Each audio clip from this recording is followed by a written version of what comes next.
हल्दी,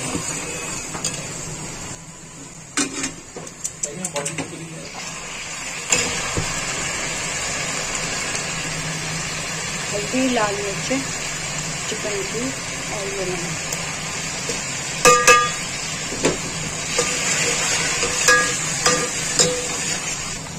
ये टमाटर डाल रही हूँ, गोल काटे हैं मैंने।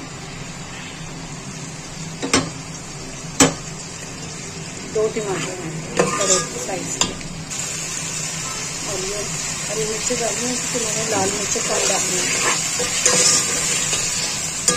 बड़े सॉफ्ट हो जाएंगे टमाटर तो फिर मैं इसके अंदर दाल डालूंगी, बस और कोई मसाला नहीं डलेगा। आखिर में जो है कि गरम मसाला डालूंगी।